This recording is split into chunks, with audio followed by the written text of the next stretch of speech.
Yo,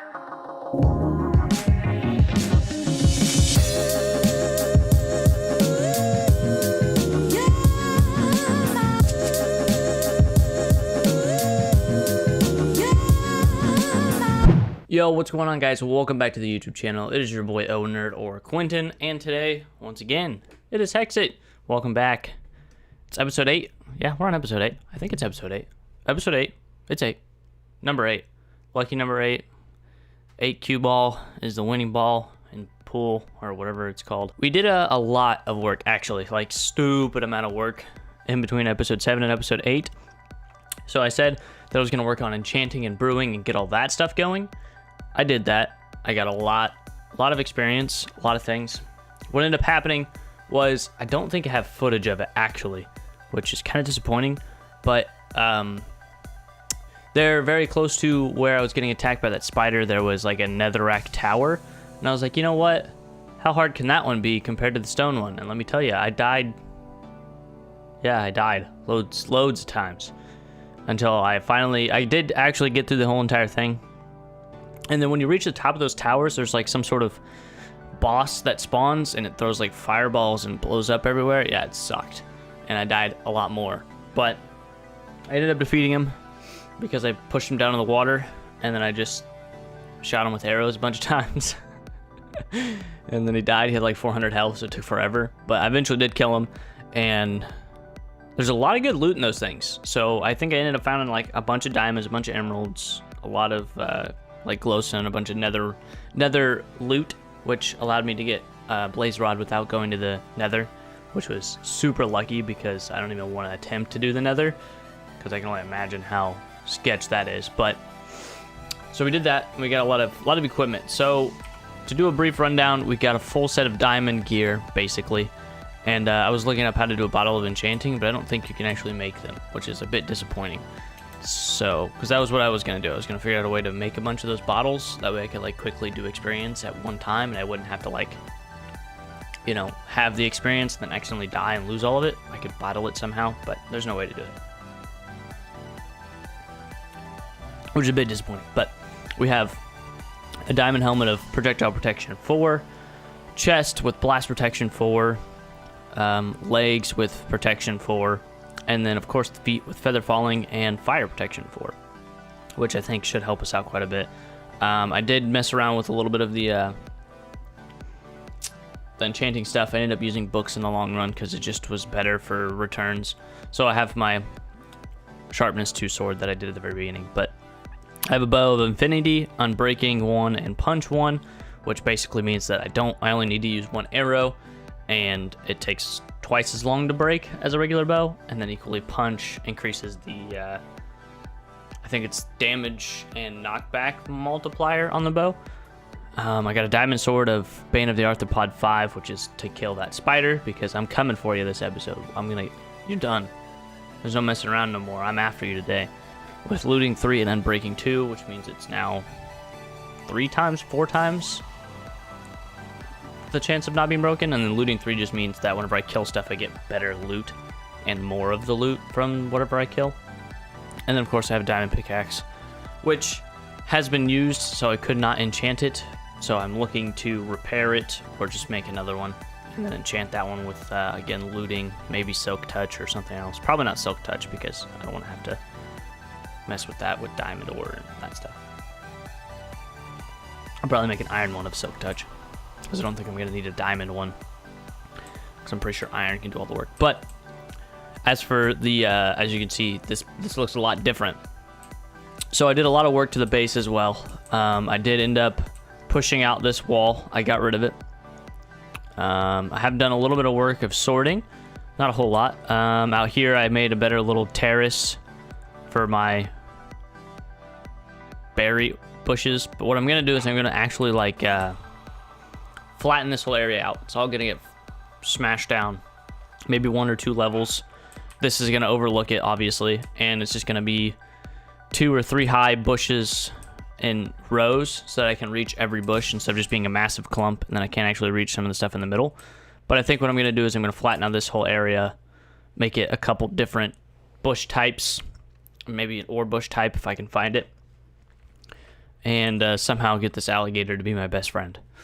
That'll happen eventually, whenever I'm not trying to not die.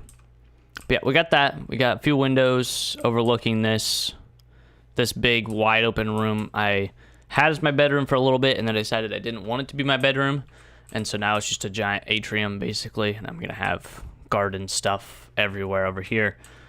And you come out through here. I have my food chest. You're in the main area. We got our valuable chest, and of course our brewing section, which I haven't done any brewing yet because I just haven't. I just finished doing that before I started recording. A couple days ago they did that. And this is the rest of the loot that I got from that giant thing. There's some magic mirrors, some magic essence, and a lily pad of fertility, stuff like that. I don't know what it is, and I have to look it up, but until then it just sits in that chest. Tinker's Construct, nothing new there. I have my furnace, which I did add a bit more to, and I don't know how much lava I have left, but I have a few buckets. I did find a lava bed. It's that direction, and the if you look in the top right, it's in the first bit of snowy area over there. I don't know if you might be able to see the color differential, but I don't know. And then I made 2 anvils for enchanting. I got some more enchantment books here, and of course my enchantment table. But really cool about this here thing is that modded version, and then I can go to regular version. So like I can guess basically what I'm going to be enchanting, or I can use the modded version and tell it exactly what I want on there. A lot of experience with that. It was close to like 200 levels, but I got a lot of levels for beating that monster. It was close to like 150, and so then I just went to a couple caves and grinded out the last few nearby. I haven't done anything with this yet. This is still just gross and opens up here. I think I'm going to make another atrium level so that I can overlook this oasis area and this side of my base. I might make this actually into some farms. Like I might just make a giant terrace for animal farms. I think that might be the play there. Haven't fully decided what I want to do with that yet. And of course up here, there isn't actually anything going on up here. It's just the infinite water source for my brewing because this water was here. So I was like, why don't I just make an infinite water source out of this? So yeah, I can just click right there on this block and I get a bucket of water and it replenishes. So that's why that's there. It's a little aesthetic thing. And then of course down here, you have this. I don't know if I've even showed this area off, but yeah, I have the giant window for the smeltery, and then I just have my bed back here. I've had this for a while. I just haven't ever went back here. But I need to do something with this area as well. Again, it might be another farm for animals or some sort of mob spawner farming area. I don't know exactly. I don't think it'd be mob spawner because I had to sleep here. And if mobs are nearby, then I can't sleep, obviously. It's also about to be nighttime, so I'm going to sleep. But I don't really have a plan for today's episode. So I think that I really just am going to... I'm showing you what I've done. And I'll do a little bit of clearing of this area to talk about what's happening, I guess. Do I have shovels? I have 1 shovel. I'm going to need another shovel. I'll make an iron shovel. And sticks should be over here. 1, 2 of you. You. Oh yeah, the last thing. I fixed this staircase. It's a little bit better. There's still some leaves everywhere, but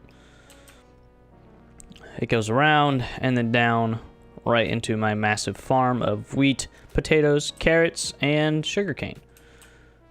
So I got that going, which is awesome. We'll get those back in the chest, and then I'm going to go over and I'm going to mess around with this berry bush for a little bit. All right, so what's happening with this channel? Where are we at right now? It's at this point, it's got to be September for school, which means I'm about a month in. I've probably found a set schedule for times to record, which is going to be good.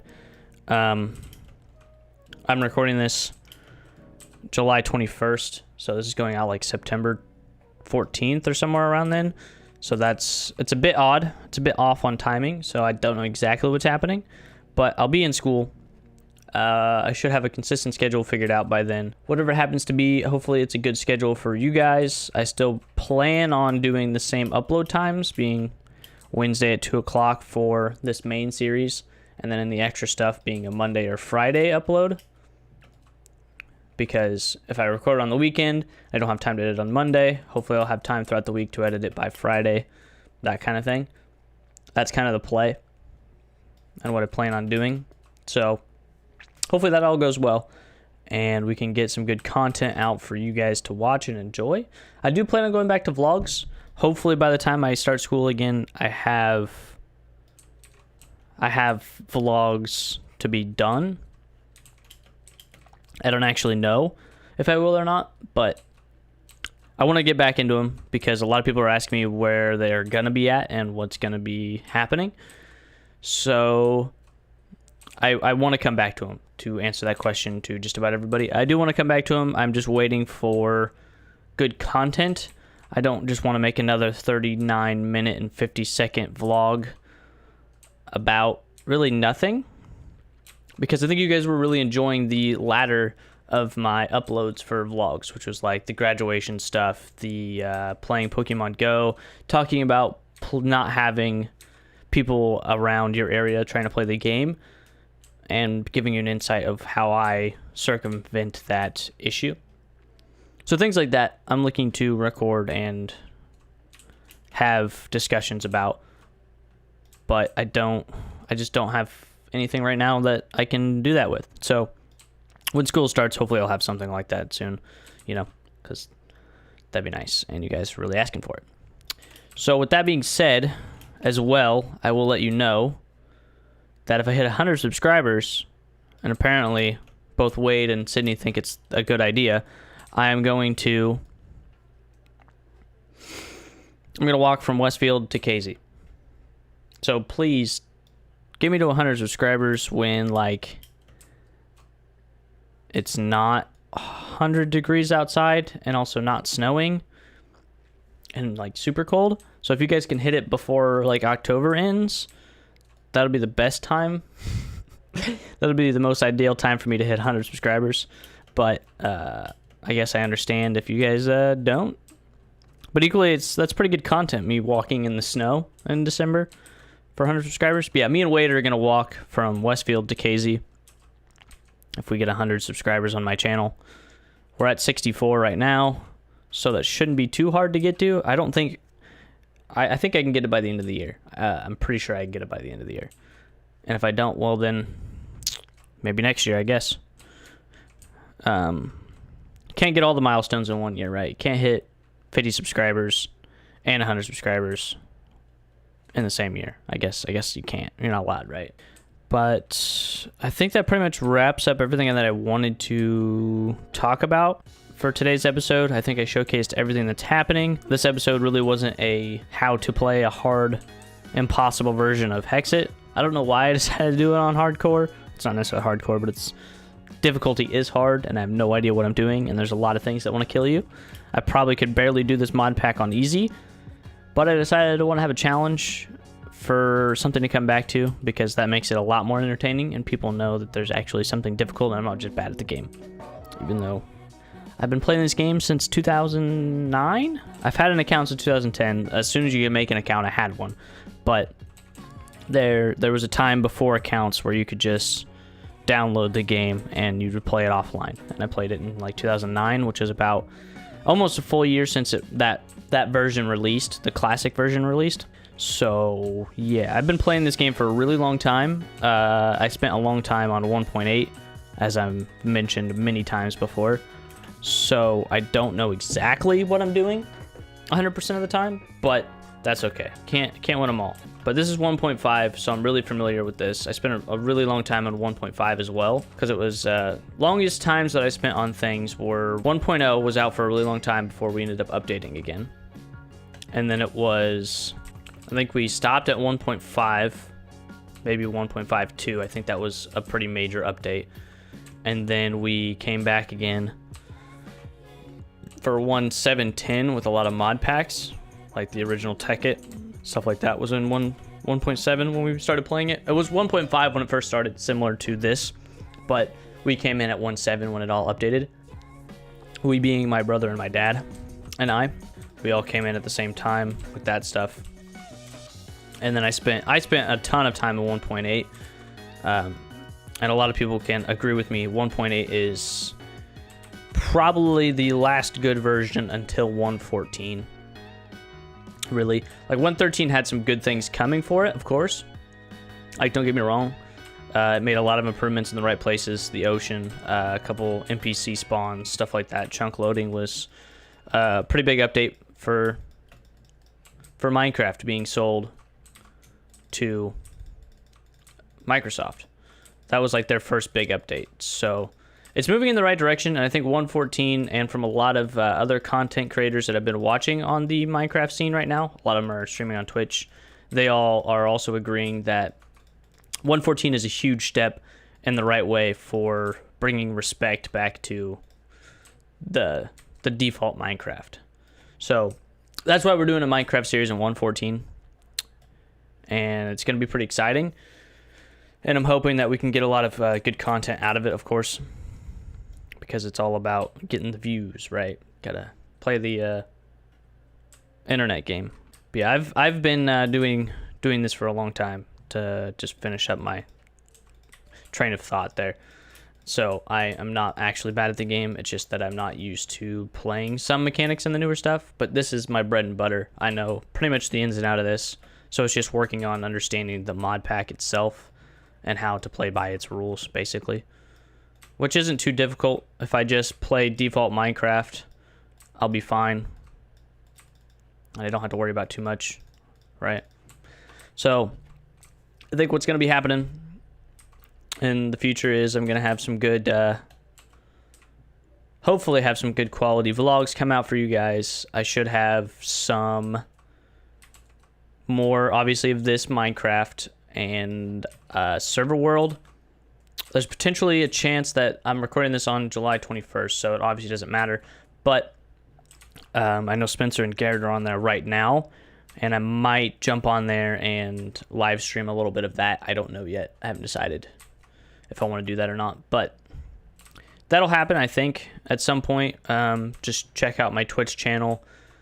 I know it's really late, and I probably haven't been streaming for about a month because it's that one you kind of have to like dedicate. It's like the same amount of time you have to dedicate to record a video, like what I'm doing right now, but you're doing that multiple times. Because like usually I record in about a block of 2-ish hours. So if I have like a 5 hours before I have to do anything, I'll record for about 2 hours of it, and then make sure all of the stuff is done properly, like all of it's actually recorded properly, nothing looks terrible, and I got what I wanted to say across. And then of course I go and do whatever I'm doing. But streaming, I feel like to make it worthwhile to stream, you got to stream for at least 4 hours on minimum for you to A, grow as a channel, and B, for people to really not necessarily take you seriously, but for them to want to come back, because they're like, well, he's only streaming for like an hour, so if I miss it, then I'm not going to know what's happening anymore. But the 4-hour stint allows you to hold viewers, allows the viewers to be like, oh, he's been streaming for an hour, I'm not missing too much, but I also know that he's not just going to end stream in like 5 minutes. So at least having a set schedule and letting your viewers know what that schedule is very important, which is a huge problem for me because I only average like 2 viewers because I don't stream at all. But with that being said, I think I got what I wanted to get done. So thank you guys for watching. I hope you all enjoyed. It's been your boy Quentin Neuro Nerd, whatever you feel like calling me, and I'll be in the videos, so I'm hoping that I'll see you then. Bye guys, enjoy your day. You'll see me next week doing some more Hexxit, and hopefully I'll have an update on what's happening with school. So yeah, we'll catch you later. See you guys.